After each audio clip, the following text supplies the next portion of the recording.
za wanawe. Ngai no mwega na indashode. Tuko hapa kusema pole na vile vile pia kuleta rambirambi za aliyekuwa rais wetu wa 4 wa Jamhuri ya Kenya, Mheshimiwa Uhuru Kenyatta. Tulizungumza naye jana na tayari alikuwa ametuma ujumbe wake kwa njia ya kielektroniki. Ningependa tu kwa kifupi niweze kusoma. The condolences of His Excellency President Uhuru Kenyatta, who sends his deepest condolences to the families, friends, and the entire community of Hillside and Darasha Academy in Kieni, Nyeri County, following the devastating fire that claimed the lives of 21 innocent pupils and left several injured.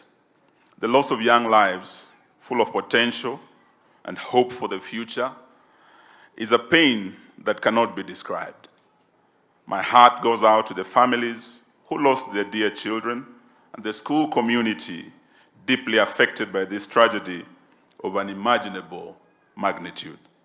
May God give you the strength, the comfort, and peace that you need to cope with this loss. We also wish swift recovery to all the injured children, praying for God's healing and strength as they recover physically and emotionally from this traumatic event. Ningependa pia nilete rambirambi zangu binafsi na rambirambi za watu kutoka kule Kitale, kiwemo gavana wetu George Natembeya na watu wa Western.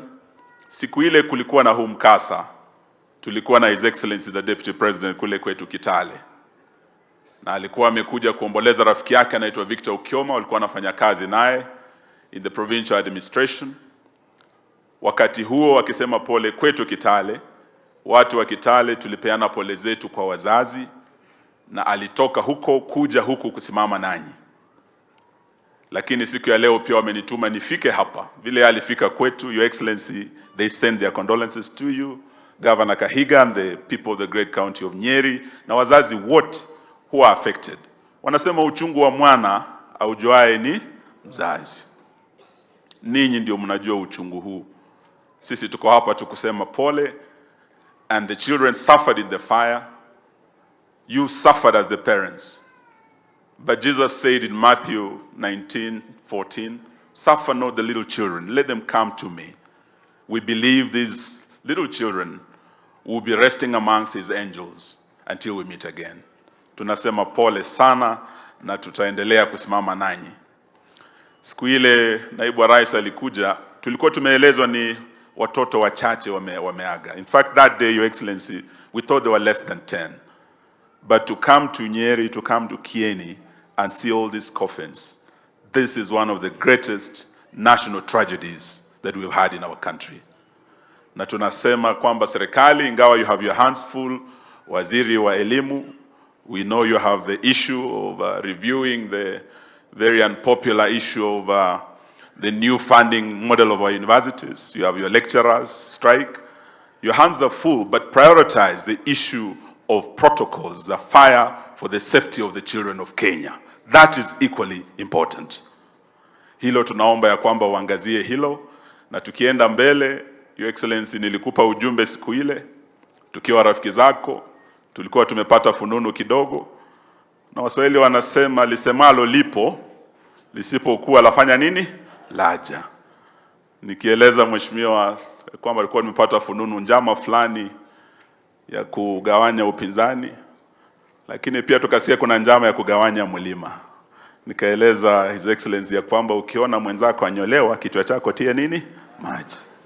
Tumeanza kusikia kule Nyahururu kuna njama inaendelea, Your Excellency. Leo tuko hapa kwa moto wa Darasha, na wale ambao wanapanga kuasha moto mlima huu, nataka niambie watu wa mlima, Your Excellency, mlima huu una marafiki. Mlima huu una marafiki. Mkiona huyu Kalonzo hapa, huyu alikuwa rafiki wa Kibaki, muhula wa pili alikuwa makamu wa Kibaki, na ni rafiki wa huu mlima. Mkiona Wamalwa hapa, mnajua Wamalwa alikuwa naibu wa Kibaki muhula wa kwanza. Mjue ya kwamba mna marafiki.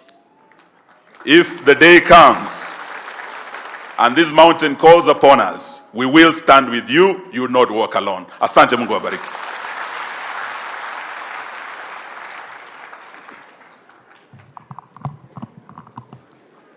Basi kwa